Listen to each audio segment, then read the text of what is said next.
This is WRMK, Deerfield, New Hampshire. WRMK News Radio. You're listening to The Riley King Show. Good morning and happy Wednesday. I'm Riley King, and welcome to this Wednesday edition of The Riley King Show. Today is Wednesday, January 21st, 2026. Here's what's coming up. Families of homicide victims push for new rights under a state Senate bill. House Republicans revive a redistricting bill tied to a property tax cap. A group targets Hannaford with ad during the Patriots playoff game. And the state moves to crack down on sobriety test refuels with tougher penalties. Also ahead, protest rally in Concord against Trump administration policies. Vice President and Second Lady Vance announce they're expecting their fourth child. President Trump renews his push on Greenland as market react to tariff threats. And Air Force One turns back after a minor electrical issue en route to Danvers. Plus, Trump praises ICE aimed legal fallout from Minnesota immigration operation. The Bruins fall to the Stars 6-2, and the Celtics get to set the host the Pacers tonight at the TD Garden in a primetime matchup. Let's get started right now. First up, families of homicide victims seek new rights under state Senate bill. Families of homicide victims could gain new legal rights under legislation now being considered by the state Senate.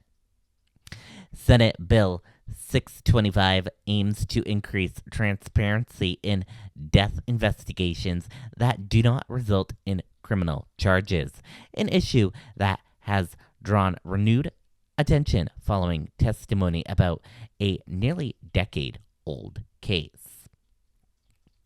On Tuesday, members of the Carney family appeared before the Senate Judiciary Committee, saying they have long questioned the investigation into the February 2017 shooting death of Michael Carney in Stoddard. Authorities ultimately ruled the shooting an act of self-defense by Carney's wife, and no charges were filed. They're talking about how there's open communication, but I think you can see here there is a real lack of open communication, said Lynn Perkins of Derry. Lynn and Perkins testified in support of the bill, which would allow family members of homicide victims to request an evidentiary hearing when the Department of Justice declines to bring charges. Supporters say the measure would give families a greater sense of closure and accountability. Basically allows families to a way to get some closure when an investigation has taken a long time or no charges have been filed. But concerns remain about how the investigation was handled, said Senator Regina Birdsell. However, prosecutors and court officials have raised objections, warning that the proposal could complicate future prosecutions and new evidence emerges. They also cited concerns over the potential financial impact. If you add the cost for the Department of justice and traditional branch, you're talking about more than $1 million a year to implement this system, said Ben Adja, a senior assistant attorney general. For families whose cases were closed without charges, frustration remains high. Supporters of the bill argued that greater access to the legal process could help ensure more cases reach court. That's for a jury to decide whether you're guilty or not, said Anna Randall, the mother of a homicide victim. Just bring the charges and let the jury decide. I have no justice. I have no proof. They wouldn't show me anything. All I got was a death certificate saying my son died of a homicide. House GOP reviews redistricting bill with property tax cap proposal. House Republicans are reviving a stalled congressional redistricting bill by replacing it with an amendment that would allow voters to decide on local property tax cap during November statewide elections. Under the proposal, a 3/5 majority would still be required to approve a tax cap. The amendment would also permit expectations for major expenses such as capital projects and larger bonding initiatives, allowing towns to continue funding schools and other significant infrastructure projects. Supporters say the change would give more residents a voice in decisions that directly affect their tax bill. All I'm saying is let's stop playing games with 15% turnout elections, said Rep. Ross Berry, a Republican from Ware. Let's stop using obstacle town meetings and school meetings where you have to sit in a gymnasium for 12 hours to try to protect yourself from getting taxed out of your home, and just ask voters in November when they're already voting. Citing citations including some lawmakers who serve on local select boards argue that raising property taxes are not driven by local governments. It is not the select board, and it is not the counties that are causing this problem, said Rep. Tom Schoenberg, a Democrat from Wilmot.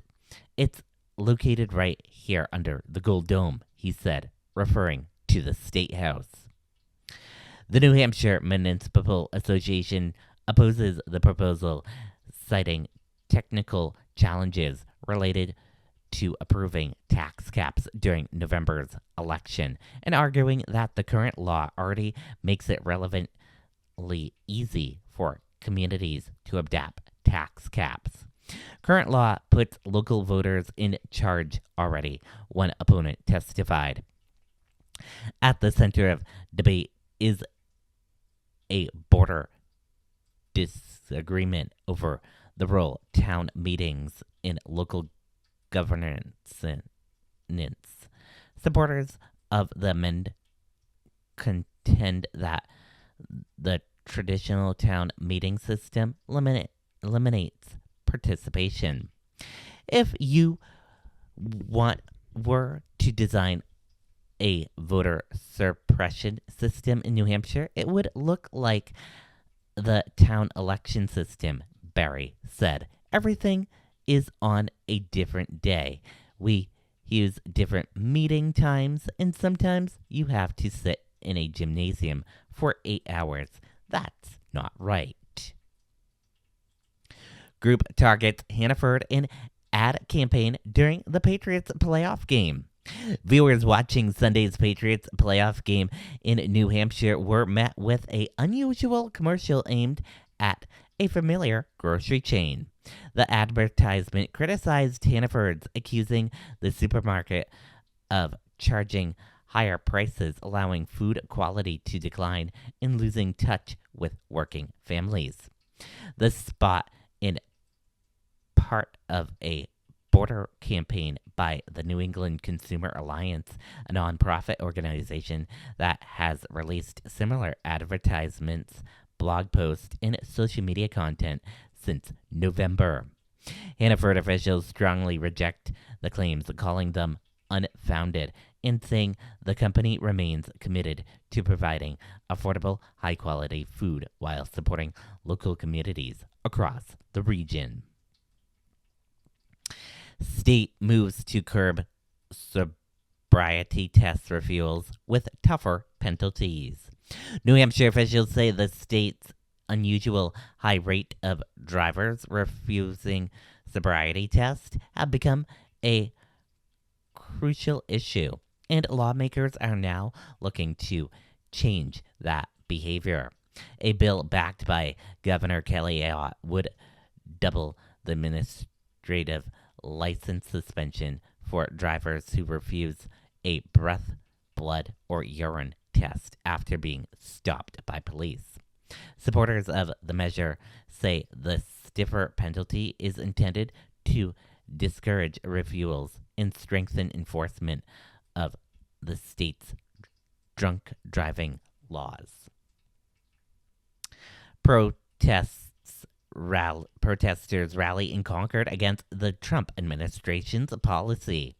A large crowd gathered outside the State House in Concord on Tuesday to protest the Trump administration, joining demonstrators across the country in a nationwide Free America walkout.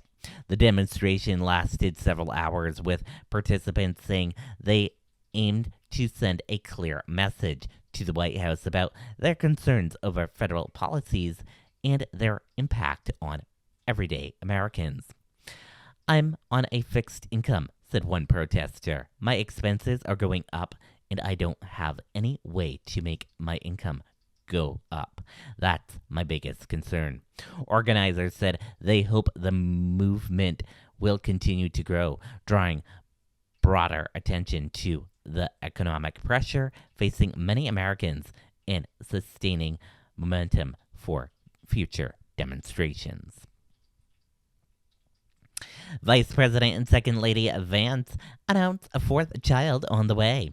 Vice President J.D. Vance and Second Lady Usha Vance announced they are expecting their fourth child due to arrive in July of 2026. The couple shared the news publicly, adding to their growing family as they continue their roles in public service. Trump renews push on Greenland as markets react to tariff threats.